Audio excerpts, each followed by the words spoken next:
Hey hi guys, hello everyone, welcome back to my channel placement ज्ञान।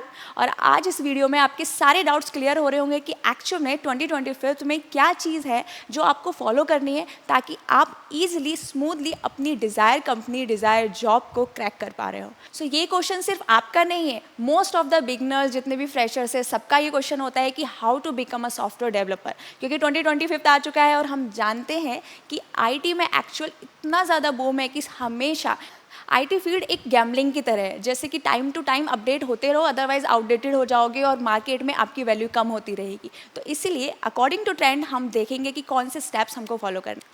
सो चलिए without time waste start करते हैं। So step 1 की बात करते हैं। जैसे कि अगर आप बिल्कुल बिगनर हैं, ये हमने पूरा रोड मैप ऐसे लिया है कि अगर आपको भी कुछ भी आइडिया नहीं है कि क्या करना है तो हम बिल्कुल स्टेप 1 से बात करने वाले हैं। स्टेप 1 में हमने लिया है कि मास्टर द फंडामेंटल्स। आपको एक प्रोग्रामिंग पकड़नी है। अगर आप बिल्कुल बिगनर हैं तो आप सी से शुरू कर सकते हैं, या फिर पाइथन ले सकते हैं, या फिर जावास्क्रिप्ट ले सकते हैं। अगर आपको वेब में जाना है तो हम सब जानते हैं जावास्क्रिप्ट इज अ फादर। अगर आपको वेब डेवलपमेंट में जाना ही है तो जावास्क्रिप्ट को फॉलो करो। अगर आपको सिस्टम डिजाइनिंग के बारे में जानना है, ज़्यादातर मेमोरी को बहुत अच्छे से समझना है, तो आप सी से स्टार्ट कर सकते हो। और अगर बिगनर फ्रेंडली बहुत सिंपल सिंटेक्स पे जाना चाहते हो तो आप पाइथन से भी स्टार्ट कर सकते हो। इन तीनों में से कोई भी एक लैंग्वेज आप चूज कर रहे होंगे, एंड देन आप उनके कुछ बेसिक्स पॉइंट्स हैं, जैसे वेरिएबल्स हो गए, डेटा टाइप्स हो गए, लूप्स है, कंडीशनल, हमारे कंडीशनल लूप्स आते हैं, देन हमारे फंक्शन, रिकर्जन, ये कुछ टॉपिक्स हैं जिनको आपको अंडरस्टैंड करना है। इट मीन्स आपको ऐसा नहीं है कि किसी प्रोग्रामिंग के अंदर घुस जाना है इन द बिगनिंग, आपके उसको बेसिक फंडामेंटल में मास्टर्स करना है कि ये जो पॉइंट्स दिए हैं अगर आप इसको अच्छे से समझ रहे हैं देन आप नेक्स्ट स्टेप 2 पर जा सकते हैं। तो हमको पहले क्या करना है, कोई भी एक प्रोग्रामिंग जो मैंने 3 मेंशन की है इसमें से एक चूज करनी है जो मार्केट में एज अ बिगनर के लिए आपके लिए ज़रूरी है। देन आप नेक्स्ट पे जा रहे होंगे। अगर आप सोचते हो डायरेक्ट जावा से शुरू करें और आप बिल्कुल बिगनर है तो वो थोड़ा आपके लिए हेक्टिक हो सकता है, क्योंकि जावा एक जो लैंग्वेज है वो फर्स्ट बिगनर के लिए थोड़ी हेक्टिक जाती है। फिर आपको ऐसा लगता है कोडिंग बहुत बड़ी चीज़ है, माय गॉड। तो मेरे हिसाब से अगर आप बिल्कुल बिगनर है तो हम तीनों में से कोई भी एक लैंग्वेज चूज कर सकते हैं। अगर स्टेप 2 की बात करें, जब हमारा स्टेप 1 कंप्लीट हो चुका है कि हमने बेसिक लैंग्वेज समझ लिया, अब चाहे आपने सी है या पाइथन या जावास्क्रिप्ट है, अगर आपको वो ऑलरेडी आती थी, आपको बेसिक से नहीं है तो आप C++ या जावा भी जा सकते हैं। अदरवाइज आप यहाँ पर डीएसए पाइथन से भी स्टार्ट कर सकते हैं। तो हम सेकेंड स्टेप पे जाएंगे डीएसए पे। क्यों? क्योंकि चाहे आपको डेटा साइंस में जाना है, AI/ML में जाना है, डेटा एनालिस्ट बनना है, ऐप डेवलपर बनना है, कुछ भी बनना हो, डीएसए मस्ट है। आपके स्टैक्स बदल सकते हैं लेकिन डेटा स्ट्रक्चर नहीं। डेटा स्ट्रक्चर सब में आपको पढ़ना ही होता है, इसलिए स्टेप 2 है। जब आप डीएसए कर रहे होंगे उसके बाद आप कन्फ्यूजन हो सकती है कि मुझे इसमें जाऊँ या उसमें जाऊँ, तो ये नहीं होगा कि ये वेस्ट हो गया। ये आपके इंटरव्यूज़ में आता है और हमेशा आता ही रहेगा। आगे चलकर भी कभी डीएसए आउटडेटेड होने वाली चीज़ों में काउंट नहीं होता। तो अगर आप किसी स्टार्टअप कंपनी को टारगेट कर रहे हो या एमएनसी को टारगेट कर रहे हो, डीएसए करना है। स्टार्टअप के लिए arrays, strings, link list, in fact आपका अगर शॉर्टिंग एंड सर्चिंग ये सब भी देख लिया ना, तो कुछ इन पॉइंट्स के थ्रू ही आप नॉर्मल किसी भी स्टार्टअप कंपनी के मशीन राउंड को क्लियर कर रहे होंगे। उसमें आपको डीपी, आपकी स्लाइडिंग विंडोज, डेप्थ में जाकर ये कंसेप्ट वाले क्वेश्चन नहीं पूछे जाते। लेकिन अगर आपका ड्रीम है किसी एमएनसी को फोड़ना, फैंग कंपनी में जाना, माइक्रोसॉफ्ट, गूगल में जाना, तब आपको ये डीएसए के जो कोर कंसेप्ट्स हैं, जैसे आपका ट्रीज आ गया, ग्राफ आ गया, हैज मैप्स हो गया, बैक ट्रैकिंग है, या फिर आपकी डायनेमिक प्रोग्रामिंग, स्लाइड विंडोज हैं, ये सब स्लाइडिंग विंडोज, ये सारे जो कंसेप्ट्स हैं ये एमएनसीज में पूछे ही जाते हैं। तो अगर आप चाहते हो कि एमएनसी टारगेट कर रहे हैं, आप उसमें जॉब लेना चाहते हो, तो इसमें आपको मास्टरी करनी ही होगी। इसके बिना आपके किसी भी कंपनी में एंट्री नहीं होने वाली, अगर आप फैंग सोच रहे हो। इनफैक्ट अगर आपने एरे और स्ट्रिंग भी नहीं कर रहे तो स्टार्टअप कंपनी में भी बेसिक एरेज और स्ट्रिंग के क्वेश्चंस पूछे जाते ही हैं। तो एरे बहुत आपके लिए डीएसए बहुत मस्ट है, आपको पढ़ना ही होगा। तो इसलिए स्टेप 2 ये है, जैसे आपकी फर्स्ट किसी भी लैंग्वेज के ऊपर मास्टरी हो जाती है, फंडामेंटल समझ में आता है, चाहे आप C++ लो, जावा लो, या फिर पाइथन हो सकती है आपकी, उसके थ्रू आप क्या करोगे, अपना डेटा स्ट्रक्चर पढ़ना शुरू करोगे। मैं बोलूँगी कि आप सी के साथ डीएसए ना लेकर जाएं, क्योंकि ऊप्स नहीं होता उसमें। तो आप इन 3 में से कोई चूज कर सकते हो, अदरवाइज आप जावास्क्रिप्ट के साथ भी डीएसए स्टार्ट कर सकते हो। तो अगर जब आपको लगने लगे आपके डेटा स्ट्रक्चर के जो टॉपिक्स हैं वो क्लियर होने लगे, तो ऐसा नहीं है आपको पहले पूरा डेटा स्ट्रक्चर लेना है, 1 बाय 1 पढ़ना है, जब कंप्लीट हो जाए उसके बाद क्वेश्चन सॉल्व करने हैं। नहीं, जैसे ही आपका क्या हुआ, एरे का एक टॉपिक खत्म हुआ, आपको एरे अच्छे से समझ में आया, तब आप क्या करेंगे, किसी भी कोडिंग प्लेटफॉर्म पे जाएंगे, जैसे कि आपका वो लीड कोड हो सकता है, कोड फोर्स हो सकता है, या फिर आपका GFG, गीक्स फॉर गीक्स हो सकता है। इसके क्वेश्चंस ट्राई कर रहे होंगे, इससे आपको समझ में आएगा किस लेवल के क्वेश्चंस जो है वो कंपनीज पूछ रही होती हैं, एक्चुअल में उनको आपसे क्या एक्सपेक्ट है, वो चाहते क्या है कि आप आप क्या चीज़ समझ पाएँ। इनफैक्ट अगर आपको ये नहीं पता कि किस टाइप के क्वेश्चंस आपको सॉल्व करने हैं, तो स्टाइवर और लबबर की कुछ शीट्स हैं जिसमें टॉप क्वेश्चंस निकाले गए हैं, जिसमें आपको समझ में आता है कि पैटर्न वाइज क्वेश्चन कैसे किए जाते हैं। यानी कि आपने देखा होगा लीड कोड पे बहुत सारे क्वेश्चंस हैं, 2000 एंड ऑल समथिंग। इतने क्वेश्चंस नहीं करने हैं आपको, टॉप क्वेश्चंस ऐसे करने हैं जिनके पैटर्न सिमिलर है। अगर आपने वो किए तो उसके जैसा कोई भी क्वेश्चन हो रहा होगा आप सॉल्व कर रहे होंगे। तो किसी भी एक शीट को फॉलो कर सकते हो। उसको फॉलो करने के साथ साथ आप कोई भी एक प्लेटफॉर्म, ऐसा नहीं है आपको कंफ्यूज होना है कि मैं थोड़ा इस पे करूँगा थोड़ा इस पे करूँगा, नहीं, आप कोई भी एक प्लेटफॉर्म पकड़ सकते हैं। स्पेसिफिक लोग लीड कोड पे जाते हैं, आपका विश है आपको जिसको देखना है उसमें कॉन्टेस्ट को देख सकते हो। देन वन बाय वन, जैसे एरे लिस्ट हुआ, आपका स्ट्रिंग हुआ तो पहले एरेज के क्वेश्चन सॉल्व किए, देन स्ट्रिंग के किए, आपका बेसिक मैथ्स के भी क्वेश्चंस आते हैं वो आपने सॉल्व किए। तो साइड बाय साइड आपको क्या हो रहा होगा, एक तो कॉन्फिडेंस आएगा कि किस तरह से आपको समझ में आ रहा है, कहाँ पे आप मिस्टेक कर रहे हो। दूसरी तरफ आपकी एक प्रोफाइल बिल्ड हो रही होगी कि भाई मैंने लीड कोड पे इतने क्वेश्चंस किए हैं, आप इंटरव्यूज़ में बता सकते हैं। ये एज अ प्रूफ आपको सामने से मिल रहे होते हैं कि हाँ मैंने इतने क्वेश्चंस ये सॉल्व किए हुए हैं। सो हमें यहाँ पर ये चीज़ें करनी है कि कोई भी, मैं मोस्टली स्ट्राइवर्स की करती हूँ, लबबर एंड और भी शीट्स होती है मार्केट में, आप अपने सीनियर्स अपने कॉलेज में जाओ वहाँ के थ्रू देख सकते हो, या फिर अपने आप ऑनलाइन डॉक्यूमेंट्स में देखोगे। जो भी आपको शीट अच्छी लगती है वहाँ पर जाकर उसको फॉलो करो एंड प्लेटफॉर्म पे one day consistency, coding easy है मगर कंसिस्टेंसी टफ होती है। अगर आप कंसिस्टेंट रहते हो देन आपको इजीली डीएसए समझ में आ रहा होगा। अब बात करते हैं मोस्ट इंपॉर्टेंट स्टेप 3 की। जब आपको लगे आपने एक किसी भी लैंग्वेज के ऊपर कमांड बना ली है, अब आपको डीएसए क्वेश्चंस बनने शुरू हुए हैं। ऐसा नहीं है कि आपको डीएसए को एक से स्टार्टिंग से लेके ख़त्म ही करना है, स्टार्ट करना है धीरे धीरे। आपको जैसे कॉन्फिडेंस आने लगे, बेसिक क्वेश्चंस आप करने लगे, तो साइड बाय साइड आपको स्टेप 3 पे जाना है। ऐसा नहीं होता कि मैंने पहले डीएसए को अच्छे से करूँगा देन मैं आगे जाऊँगा। लोग फॉलो करते हैं, कर सकते हैं, बट ये दोनों चीज़ ऐसी है कि दोनों ही मस्ट है। आपको यहाँ पर चूज़ करना होगा कि आप कौन से ट्रैक पे जाना चाहते हो। बेसिकली क्या होता है ना, बिगनर्स के लिए समझ में नहीं आता कि कहाँ जाना है। हम मार्केट में सुनते हैं डेटा साइंटिस्ट की बहुत अच्छी डिमांड है, एआईएमएल की बहुत अच्छी डिमांड है, ऐप डेवलपमेंट अच्छा है, गेम डेवलपमेंट अच्छा है, लेकिन आपको नहीं पता कि आपको इंटरेस्ट किस में है, क्योंकि आपने इसमें जाकर देखा नहीं है, आपने इसको अप्लाई नहीं किया। तो अभी बिना कन्फ्यूजन के क्या करो, जस्ट स्टार्ट करो। अपने कॉलेज में जो चीज़ें पढ़ाई जा रही है उनको पढ़ो एंड देन एक्सप्लोर करने का ट्राई करो। अगर आपको लगता है कि इसमें इंटरेस्ट नहीं आ रहा, भले ही डिमांडिंग है, तो ज़रूरी नहीं है कि आप उसमें बैठोगे। मेन बेसिक ये आता है कि आपका किस में इंटरेस्ट बन रहा है। अगर आपका इंटरेस्ट बनेगा तो सारे स्टेक्स अच्छे होते हैं, सारे डेवलपमेंट, सारे एरियाज़ अच्छे हैं। बस आपके लिए इंपॉर्टेंट होना चाहिए कि आपको क्या समझ में आ रहा है। अब फ्रेंड कुछ और कर रहा है, दूसरा फ्रेंड कुछ और कर रहा है, वो कुछ और कर रहा है, तो ऐसा नहीं है आपको सब थोड़ा थोड़ा थोड़ा खाना है, नहीं। जब आप इंटरव्यू में बैठोगे तो आप बता सकते हो कि मेरी स्किल्स किस में हैं। वो हायर करेंगे या तो वेब डेवलपर के लिए, ऐप डेवलपर, आपने सब कुछ थोड़ा थोड़ा पढ़ लिया, तो आप क्या बोलेंगे उनको कि मुझे इसका थोड़ा बेसिक आता है, इसका थोड़ा बेसिक आता है। तो उनको वो बेसिक वाला पर्सन नहीं चाहिए, उनको एक ऐसा पर्सन चाहिए जिसको किसी भी एक स्टैक में कन्फर्म हो कि भाई मुझे गेम डेवलपमेंट आता है, मैं गेम डेवलप कर सकता हूँ, मुझे इसकी सारी स्टैक्स पता है, सारी चीज़ें पता है, एंड देन मैं इसमें अच्छे से आगे ग्रोथ करूँगा। तो वो अच्छे से आपको क्या कर रहे होंगे, हायर कर पा रहे होंगे। अदरवाइज अगर आप सब कुछ खाओगे तो आप कंफ्यूज हो रहे होंगे और लास्ट में ये सोचोगे कि इतनी मेहनत के बाद भी मुझे जॉब क्यों नहीं मिल पा रही है। सो हम सब में से चूज़ करेंगे।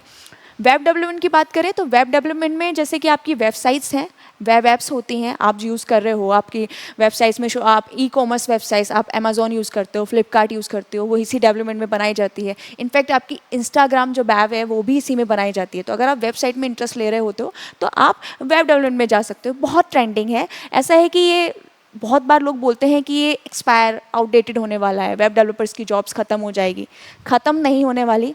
ये एक मार्केट ऐसा है कि आजकल हर कोई स्टार्टअप कर रहा है, आजकल हर कोई अपनी बिजनेस खोल रहा है और सब बिजनेस के लिए, सब स्टार्टअप्स के लिए साइट्स की नीड है।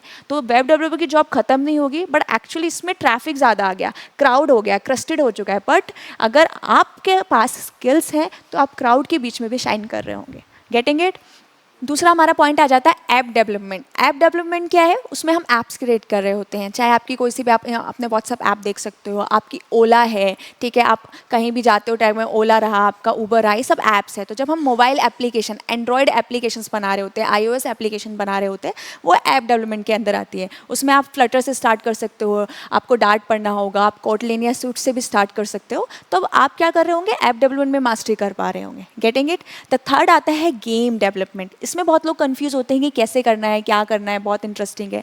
एक्चुअली अभी क्या है ना, अकॉर्डिंग टू आवर सिलेबस, अगर आप अभी कॉलेज में हो तो सिलेबस में बहुत कम दिया जाता है, बहुत ही बेसिक से। तो अगर आपको इसमें इंटरेस्ट है तो आपको साइड बाय साइड किसी कोर्स को या फिर किसी यूट्यूब ट्यूटोरियल्स को कहीं पे फॉलो करना होगा, ताकि आपको समझ में आए कि आपको कहाँ से शुरू करना है, कहाँ ख़त्म करना है और कैसे पढ़ना है। क्योंकि कॉलेज में मोस्टली अगर आपने स्पेशलाइजेशन किया हुआ है कि हाँ गेम में जाना है, देन वो आपको कर रहे होते हैं। अदरवाइज बाय डिफ़ॉल्ट ऐप और वेब और ऐप पे ही हमारे कॉलेज का सिलेबस फोकस कर रहा होता अभी जो करंट का सिलेबस है हमारे किसी भी मास्टर्स और ग्रेजुएशन आईटी फील्ड का। तो गेम डेवलपमेंट की बात करें तो आप जैसे पबजी एंड ऑल, इसमें आप ब्लेंडर सीख सकते हो, शी शार्प से स्टार्ट कर सकते हो। तो आपके 3D मॉडल्स, जो 2D मॉडल्स बनते हैं, 3D VR गेम्स होते हैं, वो सब इसमें डेवलप किए जा रहे होते हैं। तो अगर आपको इंटरेस्ट आता है तो आप इसको भी एक्सप्लोर कर सकते हो, देन आप आगे जा सकते हो। अगर नेक्स्ट की बात करूँ, डेटा साइंस, बहुत ज़्यादा लोग कंफ्यूज, मतलब ऐसा है कि ये जो पॉइंट्स मैंने लिए ना, 4th पॉइंट, लोग इतने ज़्यादा ट्रेंडिंग के चक्कर में ऐसा है ना कि मुझे यही बनना है, एंड एक्चुअल में ये ट्रेंडिंग है। अगर आप इसमें बन रहे हो तो आने वाले टाइम में आप कहीं ना कहीं डिमांडिंग में एक्स्ट्रा रहोगे। ऐसा नहीं कि इसमें डिमांड खत्म होने वाली है, बट इसमें डिमांड एक्स्ट्रा मिलेगी, क्योंकि अभी ये जो है बहुत ज़्यादा मार्केट में चल रहा है कि हाँ भाई AI, ऑब्वियस है AI आ रही है, तो AI इंजीनियर्स, उनको हैंडल करने के लिए मशीन लर्निंग इंजीनियर्स भी आने ज़रूरी है मार्केट में।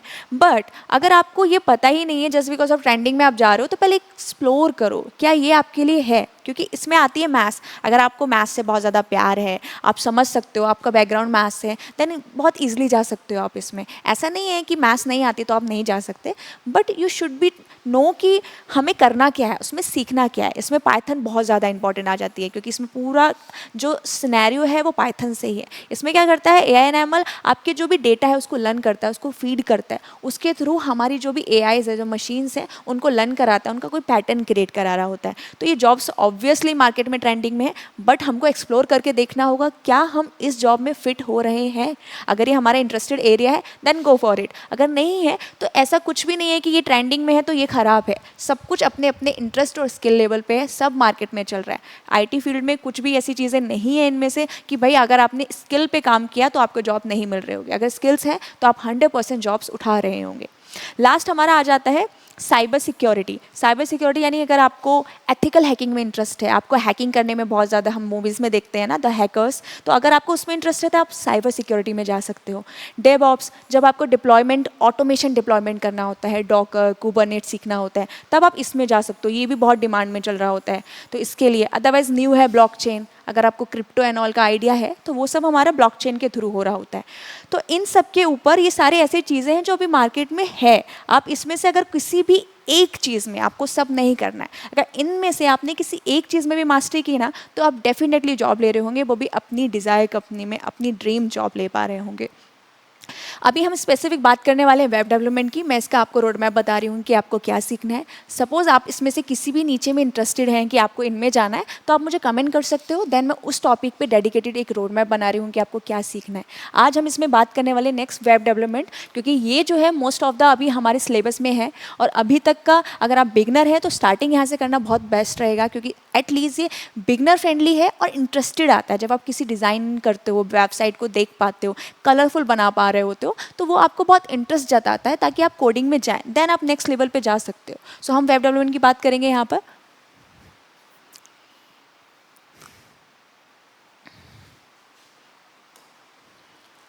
अगर मैं वेब डेवलपमेंट की बात करूँ तो if you want to build websites, जैसे मैंने बोला आपको, आप चाहे फ्लिपकार्ट की बात कर रहे हो, अमेजोन की बात करो, जो साइट्स है हमारी ई कॉमर्स, ये सब हमारी वेब डेवलपमेंट में क्रिएट होती है, इंस्टाग्राम की वेबसाइट भी। तो अगर आपको कुछ ऐसा बनाना है, सोशल मीडिया एंड ऑल, तो इन सब के क्लोन्स आप किस में बना रहे होंगे, वेब डेवलपमेंट को सीख कर। तो इसमें आपको क्या करना है, आपको बिगनर स्टेक्स में से लेकर जाना है। अभी सबसे पहले स्टार्टिंग में क्या कर सकते हैं, हम HTML को सीख रहे होंगे। HTML एक ऐसी लैंग्वेज है जो कहने को लगता है ओ माय गॉड HTML जब सीखते हैं क्या है, लेकिन बहुत बेसिक HTML CSS हर किसी ने कहीं ना कहीं कभी ना कभी पढ़ी होती है। तो मोस्ट इंपॉर्टेंट आपको कहाँ से शुरू करना है, जावास्क्रिप्ट। ये आपको बहुत अच्छे से ध्यान देना है, क्योंकि मार्केट में ट्रेंडिंग में कितने भी लाइब्रेरीज आ जाए, फ्रेमवर्क आ जाए, सब वो हमारे जावास्क्रिप्ट के अंडर ही आ रहे होंगे। इज़ लाइक कि अगर आपको फादर की पता है कि फादर की इन्फॉर्मेशन है, वो कैसे काम करता है, कैसे चलता है, तो उसके जो भी चाइल्ड्स होने वाले हैं, जो भी उसके फ्रेमवर्क होने वाले हैं, या फिर जो भी उसकी लाइब्रेरीज होने वाली है, वो सब आपको समझ में आ रही होंगी। तो इसको लाइटली नहीं लेना है। देन आप डेटाबेस को सीख रहे होंगे, क्योंकि डेटाबेस ऐसी चीज़ है, आप कुछ भी बनाओ, कोई से भी डेवलपमेंट में जाओ, कोई सा भी आपका एरिया हो, ऐप वेब और आपका simple game development, database maintain करना ज़रूरी है। क्योंकि आपके जो डेटा आ रहा है यूज़र के थ्रू, उसको कहीं तो आप इनपुट करा रहे हो, इंसर्ट करा रहे होंगे, अपडेट करा रहे होंगे, उसके लिए आपको डेटाबेस आना ज़रूरी है। तो बेसिक के लिए आपको MySQL जो हमारी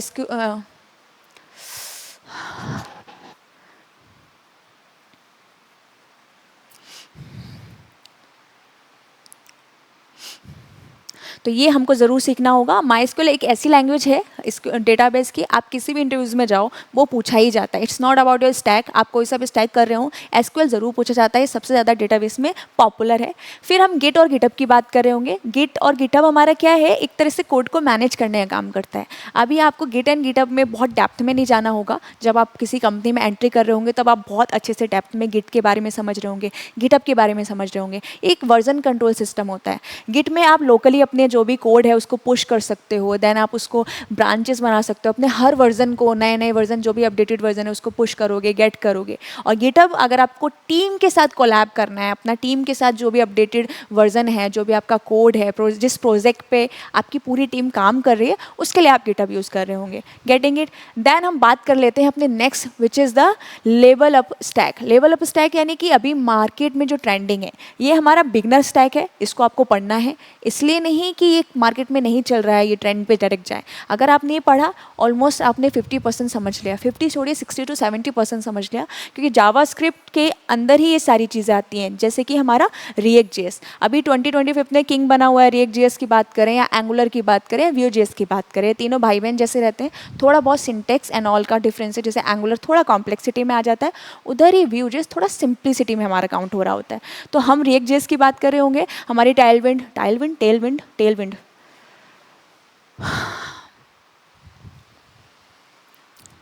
टेलविंड CSS है फॉर स्टाइलिंग के लिए, तो ये हमारी एडवांस CSS में आ जाती है। यहाँ पर आप स्टाइल कर सकते हो अपने रिएक्ट जेएस को उसके साथ। देन आप बैकएंड में नोड जेएस और एक्सप्रेस जेएस पढ़ सकते हो। नेक्स्ट जेएस भी मार्केट में आया, आप उसको भी जाकर देख सकते हो अकॉर्डिंग टू दैट कि आपको किस में इंटरेस्ट आ रहा है। ठीक है, ये बैकएंड का हो गया, ये हमारा फ्रंट एंड का हो गया।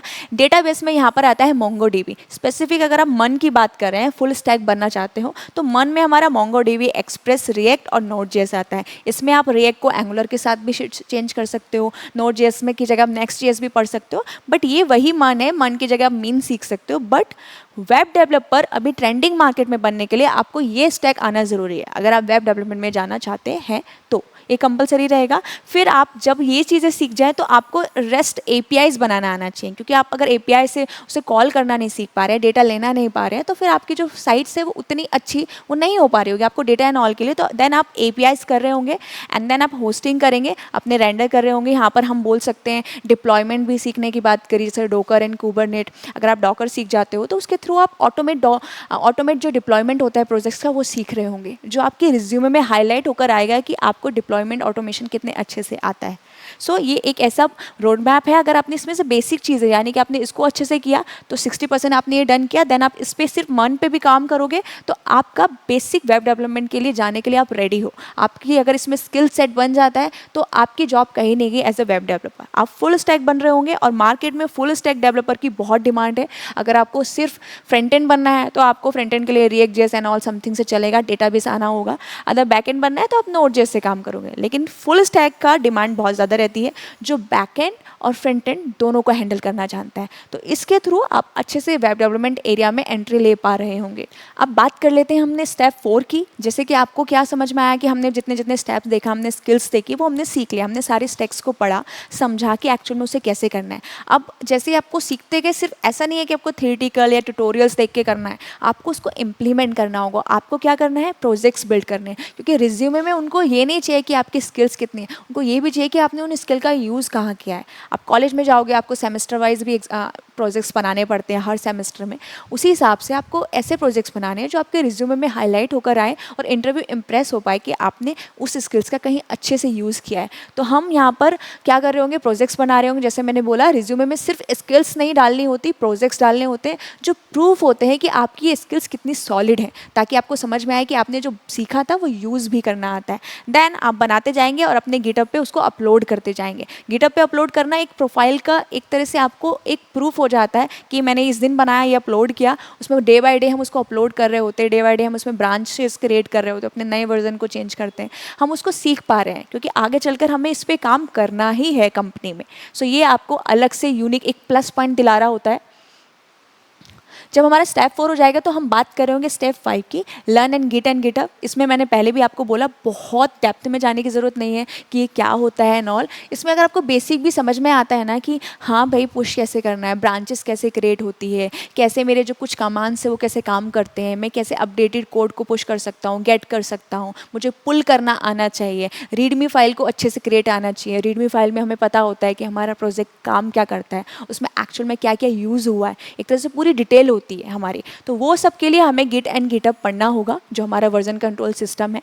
और जब हम उसको बना रहे होंगे तो हम अपने प्रोजेक्ट्स को गिटअप से पुश कर सकते हैं, पुल कर सकते हैं, और वो चीज़ हम अपने रिज्यूमे में हाईलाइट कर पा रहे होंगे। तो इसकी बेसिक नॉलेज होना हमारे लिए बहुत ज़रूरी है। ये हमको बाकी लोगों से डिफरेंट बनाती है जो ये नहीं कर रहे होते, सिर्फ स्किल्स पे ध्यान देते हैं। ये एक एक्स्ट्रा स्किल है जो हर इंटरव्यू चाहता है आपको आए, क्योंकि जब आप कॉलेज में के बाद किसी भी कंपनी में एंट्री लेंगे तो इस पर आपको काम करना कंपलसरी होगा ही होगा।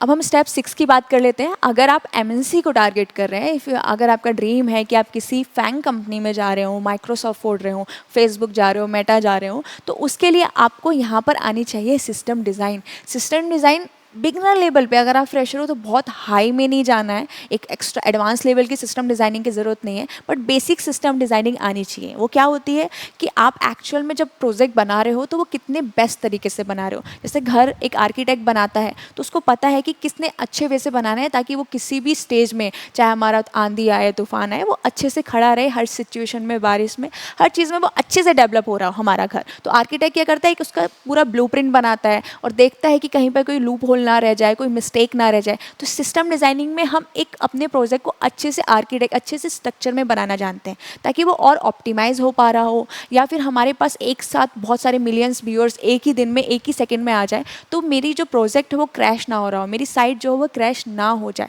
तो इसके लिए सिस्टम डिज़ाइन सीखना ज़रूरी है। तो उसको आप, अगर आपको प्रोडक्ट बेस्ड कंपनी में जाना है तो आपको स्केल सिस्टम डिज़ाइनिंग आनी चाहिए। अगर आप चाहते हो कि स्टार्टअप में है तो बहुत सारी स्टार्टअप कंपनीज में वो नहीं पूछते हैं, और पूछते तो बहुत बेसिक लेवल पे होते हैं। देन आप क्लाइंट सर्वर, एपीआईज, डेटाबेस वगैरह अच्छे से सीख रहे होंगे। इसमें आपको समझ में आएगा कि एपीआईज को कैसे अपने प्रोजेक्ट्स में ऐड ऑन करना होता है। तो स्टेप 6 में हम सिस्टम डिज़ाइन कर रहे हैं। अगर स्टार्टअप कंपनी है तो आप इसको एक तरह से स्किप भी कर सकते हो, क्योंकि बहुत सारी बेसिक कंपनीज सिस्टम डिज़ाइनिंग की बात नहीं कर रही होती फ्रेशर्स से। अगर आप एक्सपीरियंस हो तो आपको ये पढ़ना ज़रूरी रहेगा। हम बात करते हैं स्टेप 7 की, जो बहुत इंपॉर्टेंट है। अब आप सब कुछ सीख तो चुके हो, लेकिन आपने जो सीखा है वो सामने वाले को बताएंगे कैसे। आपको ऐसा तो नहीं है कि आप डायरेक्टली किसी भी कंपनी के सीईओ या हायर या एचआर के पास सामने से जाकर बोलोगे मुझे ये और ये आता है। हर कंपनी में नहीं जा सकते। तो अब उसके लिए क्या क्रिएट हो रहा होता है, एक हमारा रिज्यूमे, एक सीवी टाइप का। उसमें सारी स्किल्स हमें लिखनी होती है 1 बाय 1, ताकि सामने वाले को पता चले हमने क्या काम किया, हमें क्या चीज़ें आती हैं और कैसे सीखते हैं। तो उसके लिए हम यहाँ पर ये जो चीज़ें हैं, हम बिल्ड प्रोफाइल के लिए हम क्या कर रहे होंगे, प्रूफ यहाँ पर अपनी लिंक्डइन पे अपनी आईडी बना रहे होंगे। ऐसा नहीं है कि लास्ट में बनानी है, जैसे आपने एंट्री कर ली कॉलेज में, आप लिंक्डइन आईडी बनाएंगे, जो भी सर्टिफिकेशन कर रहे हैं, जो भी चीज़ें सीख रहे हैं वहाँ अपडेट करते रहेंगे। वो एक तरह से आपका प्रूफ बनता जाता है कि आप इतने टाइम से क्या चीज़ कर रहे थे। जैसे हम इंस्टा पे अपडेट करते हैं ना, आज हम यहाँ घूमने गए, आज हम वहाँ घूमने गए, तो वो एक हमारे पास पूरा एक हमारा डेटाबेस रहता है, हमारा पूरा प्लान रहता है कि लास्ट डे हमने क्या किया था एंड ऑल। तो लिंक्डइन भी वही है जहाँ पर हम सीख रहे होंगे कि हमने क्या चीज़ें नई सीखी हैं, क्या हमने काम किया है। गिटहब प्रोफाइल में हमें समझ में आ रहा हो कि कब हमने कौन सा प्रोजेक्ट पुश किया, कहाँ पे कैसे फाइल बनाई। एंड देन कोडिंग प्लेटफॉर्म, जो मैंने बताया, आप लीड कोड ले सकते हो, ठीक है, आप अपना जीएफजी ले सकते हो। तो ये भी आपकी प्रूफ रहते हैं, एक तरह से आपकी प्रोफाइल में स्टार्स लग जाते हैं कि हाँ भाई आपने ये एक आपको गिटहब में इतना काम किया है, आपने कोडिंग प्लेटफॉर्म पे जाकर इतना सीखा है। तो आपको एक्स्ट्रा प्लस पॉइंट मिल रहे होते हैं कि आपके पास जो रिज्यूमे है वो सॉलिड हो जाएगा। रिज्यूमे सिर्फ 1 पेज का होगा ऐसा नहीं है, आपको बहुत सारे सर्टिफिकेशन उसमें लिखने हैं। जो सर्टिफिकेशन सच में वैल्यूएबल है, सच में आपने उसको सीखा है, जस्ट बिकॉज ऑफ कि कॉलेज में बोला गया था हमने किया, वो हमें नहीं एंटर करना है। हमें एक अच्छे रिज्यूमे का मतलब ये है कि एक ही पेज के अंदर सिंपल हमारी जो स्किल्स हैं, स्किल्स में ऐसा नहीं होता कि हमारे सिलेबस में तो पाइथन भी था, हमारे सिलेबस में तो डॉट नेट भी था, हमारे सिलेबस में सी शार्प भी था, तो हमने सब डाला। आपने एक्चुअल में क्या चीज़ सीखी है।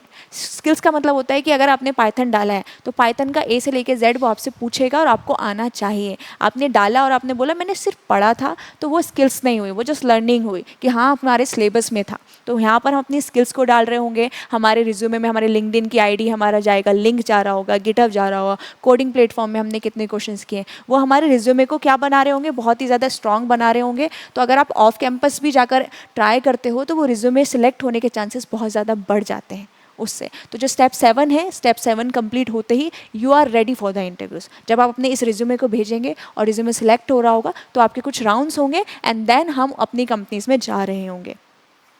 अगर अब आपका सब हो गया तो अब आप रेडी हो। अब क्रैक के लिए कौन कौन से वेज होते हैं अगर देखा जाए तो हमारा ऑनलाइन टेस्ट होता है। अगर आप ऑन कैंपस ट्राई कर रहे हो, कम कॉलेज में हो, तो ऑन कैंपस में ओटी हमारे ऑनलाइन भी होते हैं, कुछ कंपनीज कॉलेज में आकर भी करती हैं। या फिर आप ऑफ कैंपस अप्लाई करते हो तो भी आपके डिपेंड करता है कि ऑनलाइन लेना है एंड ऑल, वहाँ बुलाते हैं। तो ओटी में हमारे एप्टीट्यूड पूछा जाता है।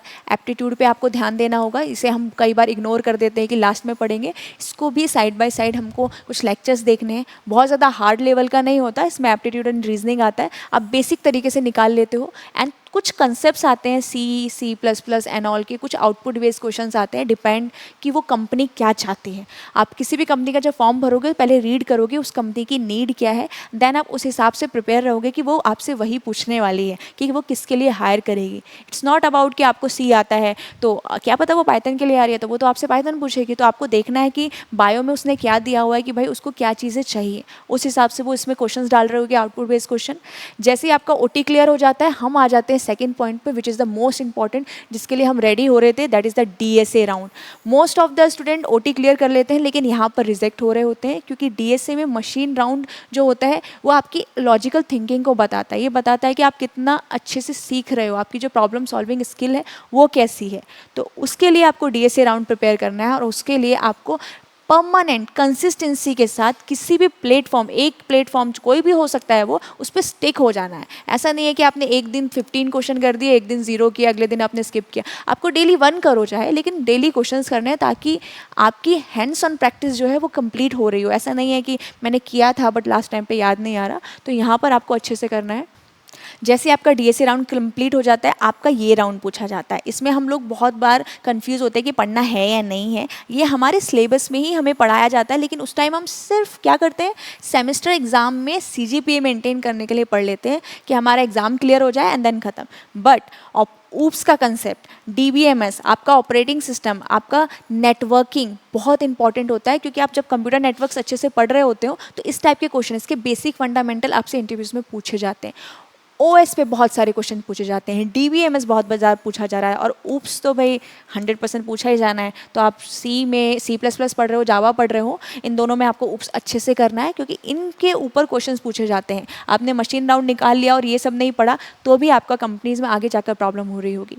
अगर आपको ये जानना है कि कहाँ से हम पढ़ सकते हैं तो मैं अच्छे से लिंक जो है कि कहाँ पर से बेस्ट है वो कमेंट में डाल रहे होंगे, उस कमेंट को पिन कर दूंगी। आप कमेंट में जाकर चेक कर सकते हो कि कहाँ से इनको कवर किया जाए ताकि आपका एग्जाम अच्छे से क्लियर हो रहा हो। एंड द लास्ट फिर हमारे बात आ जाती है प्रोजेक्ट्स एंड सिस्टम डिज़ाइन की। अगर एमएनसी कंपनी है तो वो आपसे सिस्टम डिज़ाइन पूछेगी ही, उसके राउंड्स ले रही होगी, अदरवाइज आपसे प्रोजेक्ट्स पे बात हो रही होगी। अगर सिर्फ स्टार्टअप कंपनी है, आपने अपने रिज्यूमे में जो प्रोजेक्ट्स डाले हैं सिर्फ उन्हीं की बात होगी। तो अगर आपने रिज्यूमे में कोई भी प्रोजेक्ट डाला है तो आपको पता होना चाहिए कि उसमें कितने डेटाबेस की फाइल्स बने, कितने टेबल्स बने, आपने यहाँ पर कौन सा फीचर क्यों अप्लाई किया, या ये फीचर यहाँ नहीं लगाते तो क्या प्रॉब्लम हो सकती थी, आगे फ्यूचर में क्या इन्हेंस कर सकते हैं। इस टाइप के क्वेश्चन ज़रूर पूछे जाते हैं। प्रोजेक्ट वाले को उनको पता होना चाहिए कि आप ये प्रोजेक्ट आपने ही बनाया है। कई बार ऐसा होता है कि हम उठा के डालते हैं, आपने उठा के डाला है तो आपको एटलीस्ट उसके बारे में पूरा स्टार्टिंग से लेकर एंडिंग तक पता होना चाहिए। प्रोजेक्ट इतना बड़ा गेम प्लेयर होता है कि अगर आपने प्रोजेक्ट को अच्छे से समझा दिया तो बाकी चीज़ें, बहुत सारी चीज़ें होती हैं जो अवॉइड हो जाती है, उसको समझ में आ रहा है कि आपने अपनी स्किल्स को यूज़ किया है। एंड द लास्ट वन होता है एचआर। ये हमारा बिहेवियर पे, हमारा थोड़ा कम्युनिकेशन पे, कि हम सिचुएशन के हिसाब से कैसा रिप्लाई दे रहे हैं। वो आपको कुछ सिचुएशंस बोलते हैं, कम्युनिकेशन देखते हैं कि कॉन्फिडेंस के हिसाब से आप बोल पाते हो या नहीं, या फिर आपकी कम्युनिकेशन इतनी क्लियर है क्या कि सामने वाला पर्सन समझ पा रहा है आप बोलना क्या चाह रहे हो। उन्हें मल्टीपल लाइन्स नहीं चाहिए, उनको नीट एंड क्लीन आंसर चाहिए होते हैं। जो लास्ट हमारे एचआर और बिहेवियरल हमारे इंटरव्यू राउंड में पूछे जाते हैं। जैसे ये राउंड्स क्लियर होते हैं देन आपकी डिज़ायर कंपनीज हमको मिल रही होती है, चाहे वो कोई भी फैंग हो सकती है, कोई भी आपकी मेटा हो, आपकी माइक्रोसॉफ्ट हो, आपकी गूगल हो, या फिर कोई भी स्टार्टअप कंपनी क्यों ना हो, वो सारी यहाँ इन राउंड्स के थ्रू आप क्रैक कर पा रहे होंगे। तो इस रोड मैप को फॉलो करने के लिए आपको स्टार्टिंग से जितने भी स्टेप्स दिए हैं आप 1 बाय 1 स्टेप कर रहे होंगे, आप ऑलमोस्ट 6 to 12 मंथ्स में किसी भी अच्छी कंपनी में जा रहे होंगे। अगर आप चाहते हो कि गेम डेवलपमेंट के ऊपर कोई वीडियो बने, उसका रोड मैप हो, या ऐप के ऊपर जा रहे हो, या फिर आपको साइबर सिक्योरिटी एंड ऑल पे है, तो आप कमेंट कर सकते हो, आप बता सकते हो, हम उस पर भी वीडियो बना रहे होंगे। सो इस वीडियो में इतना ही, मिलते हैं नेक्स्ट वीडियो में। Till then stay focus, stay consistent, successful follow.